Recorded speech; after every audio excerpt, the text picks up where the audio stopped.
आज के समय में हर इंसान की जिंदगी में इतनी उलझनें हैं, इतनी परेशानियां हैं कि बहुत ही मुश्किल है कि इंसान चिंता करने से बच पाए। बहुत ही कम लोग होंगे ऐसे जिन्हें कोई चिंता नहीं होगी, जो अपनी जिंदगी बिल्कुल चिंता से मुक्त होकर जीते होंगे। वास्तविकता में आपको पता है चिंता क्या है? चिंता है आपके मन की अशांति, आपके मन की बेचैनी। चिंता 2.5 अक्षर का शब्द है, ची-न-ता। च शब्द का अर्थ है चैन चुराने वाली, न शब्द का अर्थ है नकारात्मक सोच देने वाली, और त शब्द का अर्थ है तबाही मचाने वाली, आपके मन में और आपकी जिंदगी में। कबीर दास जी ने भी कहा है, चिंता ऐसी डाकिनी जो काट कलेजा खाए, वैद्य बेचारा क्या करे कहाँ तक दवा लगाए। कबीर दास जी कहते हैं चिंता ऐसी है जो आपके कलेजे को टुकड़े टुकड़े करके काट काट के दिन रात हर पल उसे खाती रहती है। किसी इंसान को एक ही बार में मार दिया जाए तो बहुत आसान है, लेकिन उसे तिल तिल करके मारा जाए, उसे टुकड़े टुकड़े करके मारा जाए तो उसे कितनी तकलीफ होती है। मृत्यु से भी ज्यादा दुख देने वाली है ये चिंता। पर कभी आपने गौर किया कि आप चिंता करके कुछ बदल नहीं पाते हैं, चिंता करके कुछ सुधार नहीं पाते हैं। चाहे आप जितनी भी चिंता कर लें, पर आपका किसी बात पे कंट्रोल नहीं चलता है। अगर आप हमेशा खुश रहना चाहते हैं, आप चाहते हैं कि आपका मन हर चिंता से मुक्त हो जाए, तो सबसे पहले तो आपको ये सोचना चाहिए कि आप जिस विषय में सोच रहे हैं, क्या चिंता करके आप उसे बदल सकते हैं? और यदि आप उसे चिंता करके नहीं बदल सकते तो चिंता करने से क्या फायदा? अगर आप इसीलिए चिंता करते हैं कि आपके साथ कुछ बुरा हो गया, आपको उसका सदमा लगा और उससे आप चिंता में चले गए, लेकिन जो कुछ आपकी जिंदगी में हो गया, क्या आप उसे बदल सकते हैं? क्या आपका उस पर अब कंट्रोल है? आपका उस पर बिल्कुल भी कंट्रोल नहीं है। तो क्या फायदा चिंता करके? आप ना अपने बीते हुए कल को बदल सकते हैं और ना ही अपने आने वाले कल को बदल सकते हैं। तो चिंता करके आप क्या प्राप्त कर लेंगे?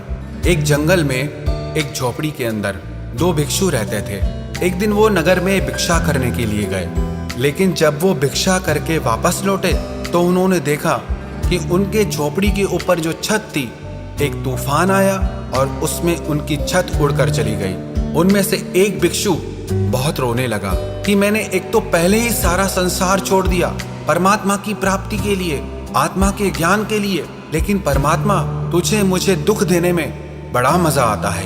एक छोटी सी झोपड़ी वो भी तुझसे सहन नहीं हुई, उसकी भी छत तूने तूफान में उड़ा ली। लेकिन दूसरा भिक्षु जब उसी बिना छत वाली झोपड़ी के अंदर सो रहा था तो उसने देखा कि रात में चांद तारे कितने सुंदर लग रहे हैं। वो मन ही मन परमात्मा को धन्यवाद देने लगा कि रात इतनी सुंदर होती है, मैंने कभी सोचा भी नहीं था। अच्छा हुआ परमात्मा कि तूने हमारी झोपड़ी की छत उड़ा ली, वरना कभी हमें पता ही नहीं चलता कि रात को सोते समय चांद तारों को देखना कितना अच्छा लगता है। अगर मुझे पता होता कि बिना छत के इतनी अच्छी नींद आती है और इतना अच्छा नजारा देखने को मिलता है, तो मैं पहले ही छत को हटा देता। अब परिस्थिति दोनों के लिए सेम है, एक जैसी है, लेकिन मन स्थिति दोनों की अलग है। परिस्थिति चाहे कैसी भी हो, लेकिन उसमें आपको खुश रहना है या दुखी रहना है, ये सब कुछ सिर्फ आप पर निर्भर करता है। परिस्थितियां हमें चिंता नहीं देती, हम उन परिस्थितियों को कैसे लेते हैं उससे हमें चिंता होती है।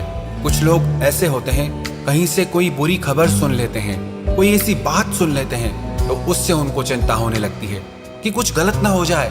किसी दूसरे के घर में चोरी हुई तो मेरे घर में ना चोरी हो जाए, किसी और के साथ गलत हुआ तो मेरे साथ ना गलत हो जाए, किसी और के घर में छापा लगा तो मेरे घर में ना छापा लग जाए। पता है, कई बार सोच सोच के ही आप उस नेगेटिविटी को अपने घर ले आते हैं। आपके घर में होती नहीं है, लेकिन सोच सोच के जो बात ना भी होने वाली हो ना, वो एक दिन सच में हो जाती है, क्योंकि आपने उसे सोच सोच के इतना आकर्षित किया कि वो आपकी जिंदगी में आ जाती है।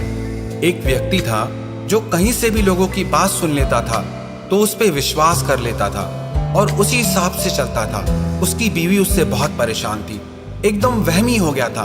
उसे जो जैसा कहे उनकी बातों में आके वैसा ही करने लग जाता था। उसकी पत्नी ने अपने फैमिली डॉक्टर से बात की कि मेरे पति को ये बीमारी है। उसे जो जैसा कहे वो वैसा ही सोचने लग जाता है। मैं क्या करूं? बहुत परेशानी होती है, दुखी हो गई हूं मैं।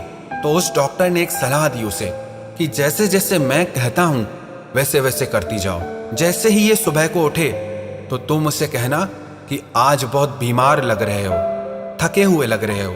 और यही बात नौकर को भी कहनी है, यही बात जो तुम्हारा वॉचमैन है उसे भी कहनी है, जो तुम्हारा ड्राइवर है उसे भी कहनी है। जब वो ऑफिस पहुंचे अपने तो वहां के लोग भी उसे वही बात कहें। तो उसकी पत्नी ने कहा ठीक है। जैसे ही वो व्यक्ति सुबह को उठा, वो उस दिन बहुत खुश था, लेकिन जैसे ही वो नींद से उठा तो उसकी पत्नी ने कहा क्या बात है, आज बहुत उदास लग रहे हो, थके हुए लग रहे हो, बीमार लग रहे हो। उसके पति ने सोचा मैं तो बहुत खुश हूं, लेकिन मेरी पत्नी ऐसा क्यों कह रही है कि मैं बीमार लग रहा हूं। फिर उसने आईने में शक्ल देखी तो मन में सोचने लगा कि हाँ, मुझे भी थोड़ी मेरी तबीयत ठीक नहीं लग रही। जैसे ही वो नहा धो के तैयार होके आया तो नौकरों ने भी यही बात कही कि मालिक आज आप बीमार लग रहे हो, क्या बात हो गई है। जब वही बात नौकरों ने भी कही तो उसका विश्वास पक्का होने लगा। उसने कहा हाँ, मुझे भी थोड़ा थोड़ा लग रहा है कि मेरी तबीयत ठीक नहीं है।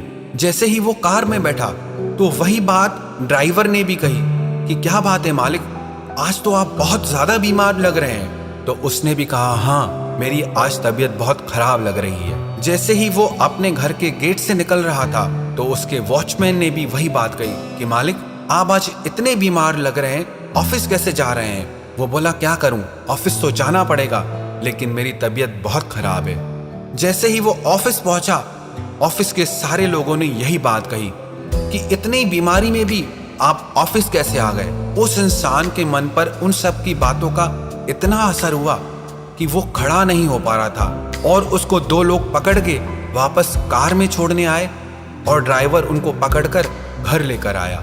शाम को उनका फैमिली डॉक्टर घर आया। उसने उनकी तबीयत चेक की और उनसे कहने लगा आपको कोई बीमारी नहीं है। वो व्यक्ति कहने लगा कि नहीं, मैं बहुत बीमार हूं, मुझ में खड़ा रहने की भी ताकत नहीं है। फिर उस डॉक्टर ने उन सारे लोगों को बुलाया, सबको इकट्ठा किया और वो सारी हकीकत उस व्यक्ति के सामने रखी।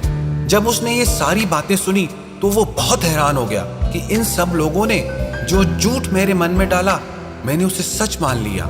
जो बातें मैं सुनता रहता हूँ उन्हें सच मान लेता हूँ और उसकी वजह से मैं हमेशा चिंता करता रहता हूँ और उसकी वजह से मैं हमेशा डरता रहता हूँ। और पता है ये कहानी किसकी है? ये कहानी हमारी है। हम भी बेवजह डरते हैं, हम भी बेवजह चिंता करते हैं। कुछ सुन लेते हैं तो डर जाते हैं, कुछ देख लेते हैं तो चिंता में पड़ जाते हैं।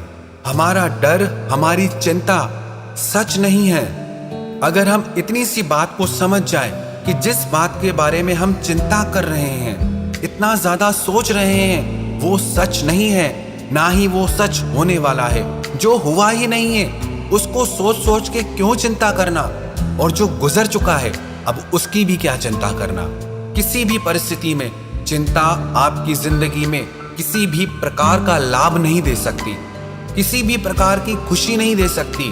तो आज से, अब से अपने मन में ये निश्चय कर लो, परिस्थिति चाहे कैसी भी हो, लेकिन हमारी मन की स्थिति कभी नहीं बिगड़ेगी। चाहे कैसी भी परिस्थितियां आ जाए, लेकिन हम चिंता नहीं करेंगे।